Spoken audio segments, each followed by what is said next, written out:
Au Tikpi Hatchadam du Parti national panafricain, le PNP qui a dans le centre-nord du pays et qui s'est allié avec les 13 autres partis de l'opposition, dont celui de Jean-Pierre Fabre, l'ANC, lui le sudiste. Tikpi Hatchadam dénonce la répression et en appelle au président français Emmanuel Macron. Pour lui répondre, le ministre de la Communication, Guy Madjer Lorenzo, ils sont tous les deux interrogés par Jean-Jacques Loarn. Tikpi Hatchadam, bonsoir. Bonsoir. Le gouvernement a, semble-t-il, retenu cette fois la leçon du 6 septembre dernier. Cette fois-ci, les marches sont interdites du lundi au vendredi. Elles sont étouffées dans l'œuf. Nous ne comprenons pas la démarche du gouvernement. Nous n'avons jamais vu un communiqué du ministre abroger une loi. Il veut restreindre la liberté de manifestation et nous ne l'accepterons pas. Où êtes-vous vous-même physiquement, monsieur Hatchadam? Vous êtes dans la capitale, à Lomé? Oui, je suis bien à Lomé. Avez-vous peur d'être arrêté aujourd'hui? En clair, est-ce que vous vous cachez? Nous avons en face les forces de sécurité et l'armée. Dans quel pays avez-vous vu des partis de l'opposition avoir en face pour discuter, pour débattre, l'armée et la police? Vous avez vu ça où? Donc vous êtes très prudent aujourd'hui? Tout le monde de l'opposition est prudent, même tous les militants de l'opposition sont prudents. Sauf ceux qui sont du côté du pouvoir, parce qu'eux, ils peuvent se promener librement. Alors le PNP s'est uni aux 13 autres partis de l'opposition, notamment l'ANC de Jean-Pierre Fabre. C'est le centre-nord réuni au sud de Fabre, c'est cela? C'est aujourd'hui tout le peuple togolais qui est debout pour dire 50 ans, ça suffit, nous ne voulons pas d'une monarchie. Alors on entend ici et là, et même très souvent, Tikpi Hatchadam est charismatique. On voit poindre une lutte de leadership au sein de l'opposition entre vous-même donc et Jean-Pierre Fabre. Qu'en pensez-vous? Nous ne nous trompons pas d'objectif. Nous n'avons pas à nous tirer des balles dans les pieds au sein de l'opposition. Attendez-vous un geste de la France? Tout à fait. C'est tout le peuple togolais qui attend. Parce que les Togolais croient encore en la France. Les Togolais sont en train de défendre les mêmes valeurs défendues par la France. La liberté, la justice et la fraternité. Oui, nous croyons à la France et les Togolais attendent un mot de la France pour le soutenir. Oui, nous attendons quelque chose de la France et tout le peuple qui attend. La France a sa manière d'apprécier la situation et le moment opportun, nous savons qu'elle va réagir. Parce que le pays de la liberté, le pays de la démocratie ne va pas attendre indéfiniment que la liberté et les droits de l'homme soient bafoués dans un pays comme le Togo. Et nous y croyons fermement. Alors le Béninois Patrice Talon, par 2 fois, s'est rendu à Lomé. Y a-t-il une négociation, un face-à-face Talon-Gnassingbé? Et avez-vous rencontré Patrice Talon vous-même? Je n'ai pas rencontré le président Patrice Talon, mais je profite pour le remercier pour la démarche. Dans la sous-région, il y a beaucoup de chefs d'État qui s'impliquent de façon bilatérale avec le président Faure, mais ils ne bougent pas.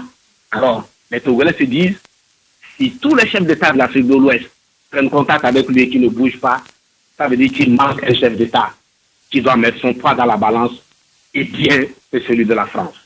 Vous dites tous les chefs d'État. Pensez-vous à Alpha Condé? Étiez-vous à Conakry récemment avec Jean-Pierre Fabre notamment? Alpha Condé a tenté de nous rencontrer. Il a même envoyé son avion nous chercher. Et c'est à la veille de notre départ que les arrestations ont commencé, notamment l'arrestation de l'imam de Soukouré. Et les violences ont commencé et donc cette rencontre n'a pas pu tenir. Donc nous n'avons pas pu faire le déplacement de Conakry. Si les chefs d'État de l'Afrique de l'Ouest, et même jusqu'à Alpha Condé qui sont intervenus en tant que président de l'Union africaine, n'ont pas fait bouger le président Faure, je l'ai dit, les Togolais disent entre eux, et nous entendons qu'il manque un président à l'appel, mais nous croyons que le président Macron va intervenir. Nous attendons. Tikpi Hatchadam, merci beaucoup. C'est moi qui vous remercie. Monsieur le ministre, bonsoir. Bonsoir, monsieur Loarn. Le gouvernement a-t-il craint une répétition du 6 septembre dans les rues de Lomé? Les marches sont dorénavant interdites entre le lundi et le vendredi. Effectivement, lors de ces marches qui étaient en principe des marches pacifiques, nous avons eu à constater et à déplorer un certain nombre d'exactions, d'actes de violence sur les personnes et les biens, aussi bien publics que privés. Par ailleurs, la plupart de ces marches aussi bloquaient les voies d'accès, notamment la nationale 1, qui relie le sud au nord et qui dessert les pays de l'Interland. De toute évidence, vous n'avez pas été entendu ni écouté. Pas du tout. Reconnaissez-vous, monsieur le ministre, qu'il y a eu des dérapages du côté des forces de l'ordre? On dénombre plusieurs tués par balles réelles. Oui, bon, il y a eu un certain nombre des dérapages, et des enquêtes ont été menées par la police et la gendarmerie, et les éléments des forces de sécurité qui ont pu commettre ces dérapages, eh bien, ils ont été sanctionnés par leur hiérarchie. Comment sortir de cette crise? Plusieurs chefs d'État de la sous-région, comme Patrice Talon, le Béninois, ou Alpha Condé, le patron de l'Union africaine, tentent de s'impliquer dans la crise. Que leur répond le gouvernement, le président Faure Gnassingbé? Le président de la République souhaite que ces pairs et que ces organisations internationales viennent et essaient de raisonner l'opposition. Depuis le départ, le gouvernement exhorte les partis de l'opposition au dialogue. Mais vous en conviendrez avec moi, M. Louarn, qu'on ne peut pas dialoguer tout seul. Et ce que les présidents et les autres chefs d'État aujourd'hui essaient de faire, c'est de renouer ce fil, de convaincre les uns et les autres, et surtout l'opposition, à venir à la table de dialogue. Parce qu'à la fin des fins, tout cela finira toujours autour d'une table.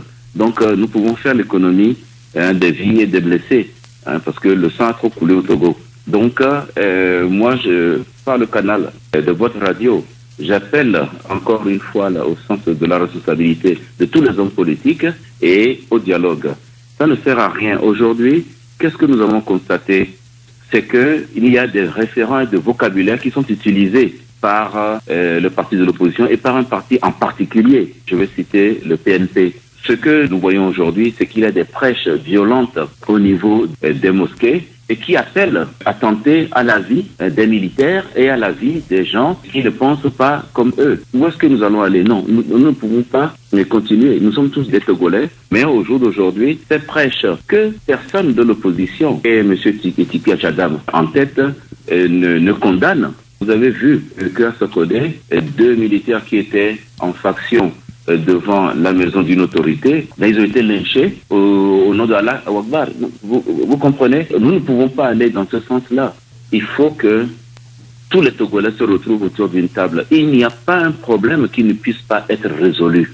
Le président est d'accord et a tendu la main à l'opposition, mais que l'opposition le prenne. Parce qu'à la fin des fins, quelle que soit la personne qui sera au pouvoir, c'est pas sur un cimetière qu'il va régner. Guy Madjé, Lorenzo, merci.